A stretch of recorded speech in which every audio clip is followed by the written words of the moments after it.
The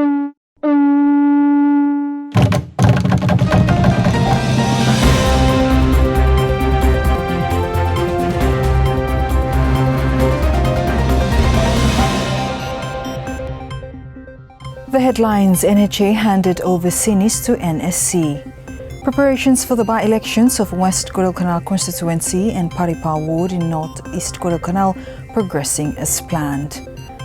And World Bank reports around 35% of people in the Solomon Islands were living in multi-dimensional poverty in 2019, a rate higher than the average for lower middle-income Pacific countries. Hello, you're watching SIBC's TV News Bulletin. I'm Sharon Nanao.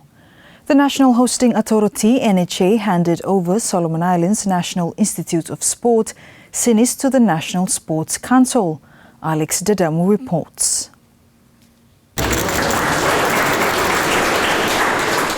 The National Hosting Authority, NHA, officially handed over the Solomon Islands National Institute of Sports, SINIS, to the National Sports Council, NSC, today.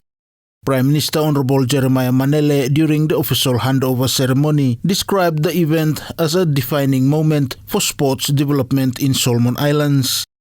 While reaffirming the government's commitment to sports development, PM Manele made it clear to the NSC that the name SINIS must remain unchanged, stating that it reflects national pride and ownership. Today, SINIS, being a non-financial asset from the 2023 Pacific Games, is being handed over to the National Sports Council. Ladies and gentlemen, as was the case during the handover of the 7 facilities to the National Sports Council in May last year, my government has set the following conditions to be observed by the National Sports Council Board and the National Sports Council Executive in the use and management of SINIS to ensure it delivers on its intended long-term legacy. 1. The name of the institute will not change. The name of the institute will remain as the Solomon Islands National Institute of Sports, SINIS. This was the reason the previous government funded it. The name signifies country ownership, similar to names such as the Australian Institute of Sports.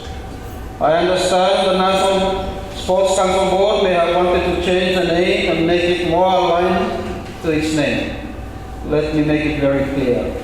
SINIS is a nation's pride. Its name was accorded through cabinet. The name puts our country first. It links the institute to our country, not to a sports body. The institute belongs to the country, and the national label must remain for the region and the world to see. Cannot be relegated to a sports body that is a recipient of the facility. Meanwhile, in response, Chairman of NSC Board Joe Sika informed Honorable Manele that it was never the intention of NSC to change the name of the Sports Institute. Honorable Prime Minister, we hear you very loud. NSC has never intended to change the name SINIS. We commit to ensuring that the name of Solomon Islands Institute, National Institute of Sport, SINIS, will remain as it has really become synonymous with the institution.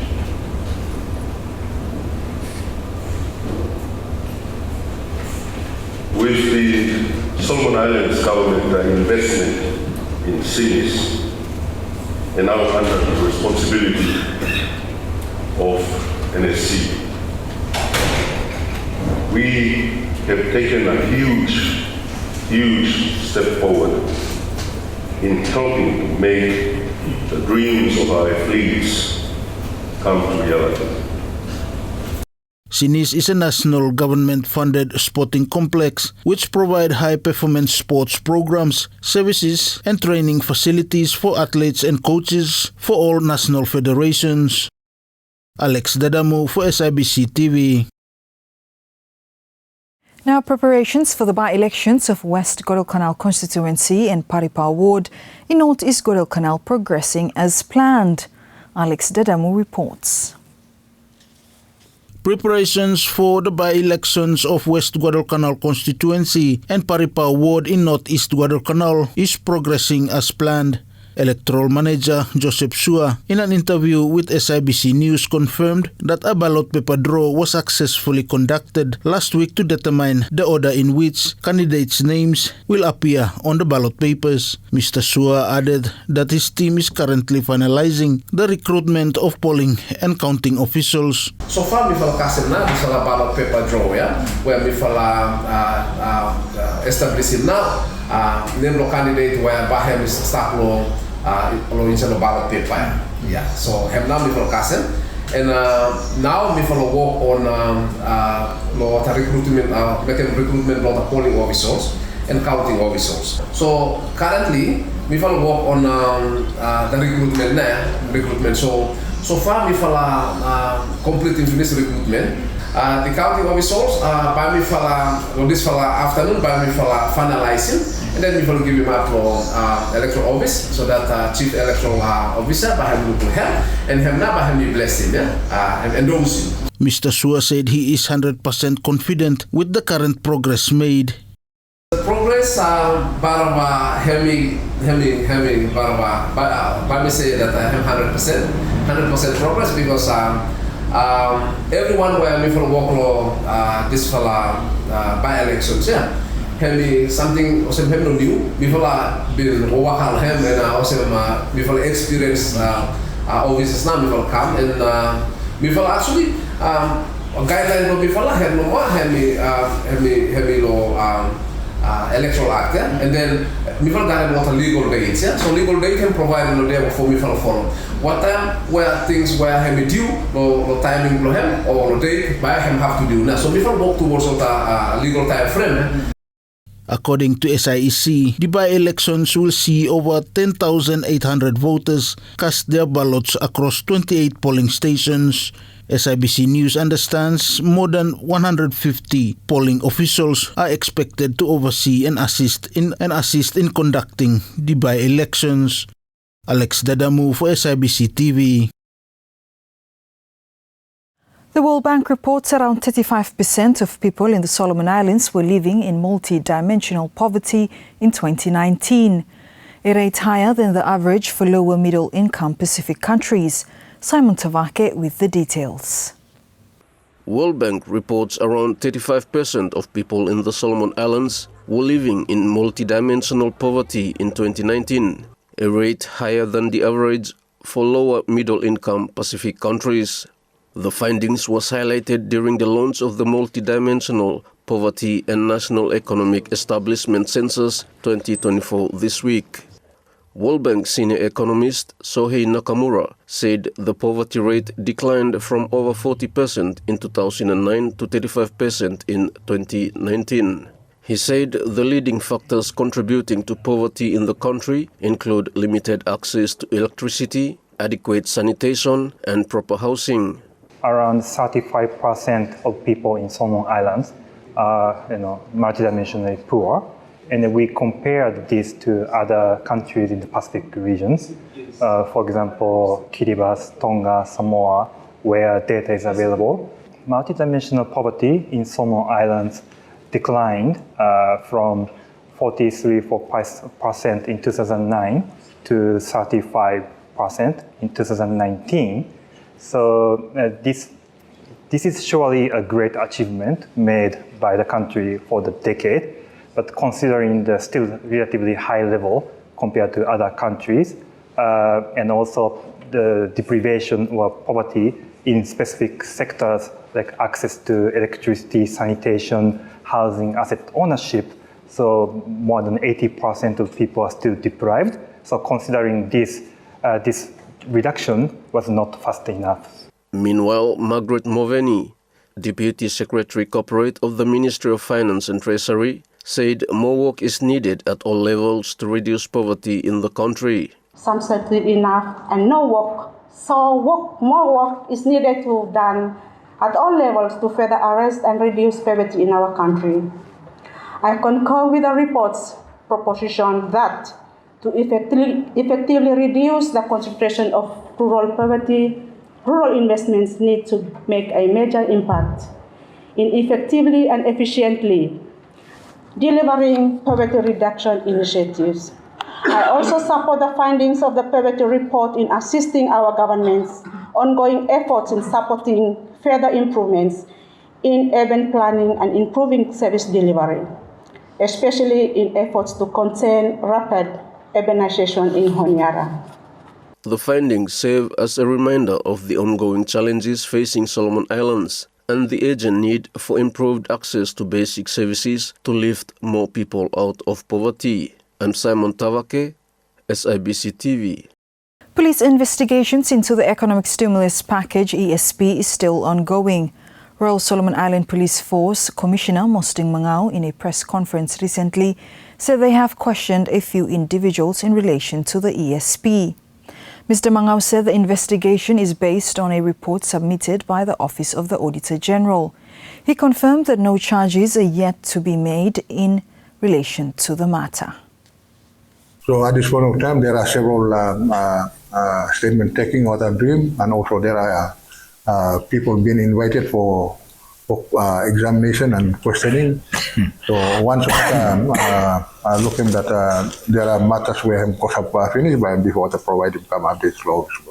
At the moment, there is no anyone in charge yet, but there are people being pulled in for questioning. Questioning meaning is about questioning for leading. Yeah, we are now for immediate like if the transaction like no any investigation I lead from point 1, 2, 3 for you find the patient we am responsible for. Hopefully by any time or 3 weeks or this month we should get some update now. Now the British High Commission office in Honiara marked the 80th anniversary of Victory in Europe VED Day. Simon Tavake reports.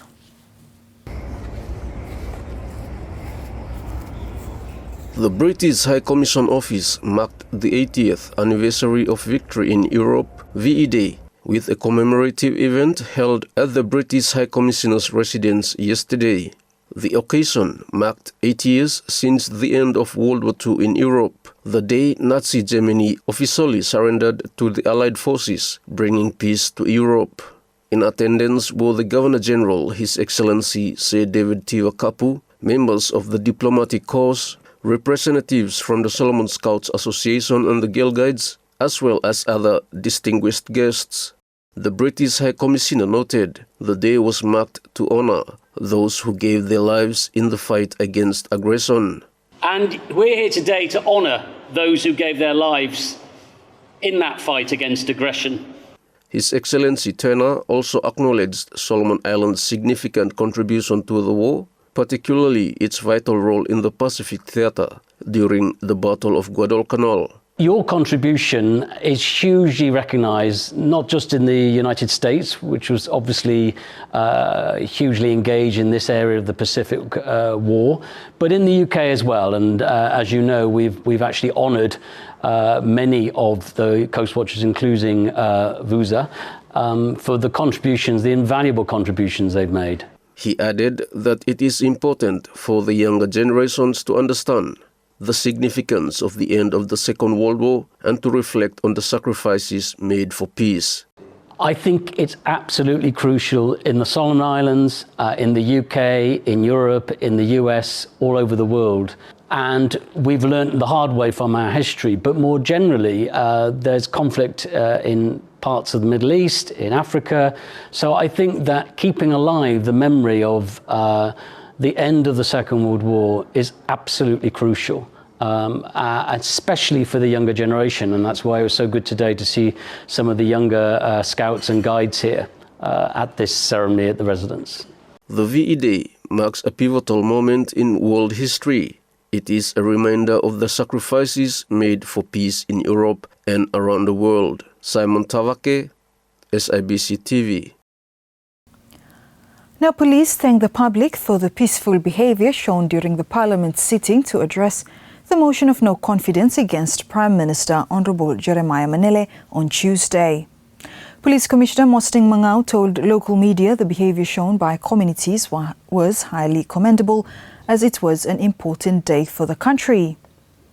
He said the role of the public in maintaining peace in such a situation is very important. Police have commended the community for good behavior during the motion of no confidence against him now by Mr. Honorable Jeremiah Manele. I would to commend the community for the good behavior and also the experience we all got during the motion of no confidence. There is no disturbance that happened throughout the period. That day was important for our country and also for our people as well too, or to like look at the future of the country blaming.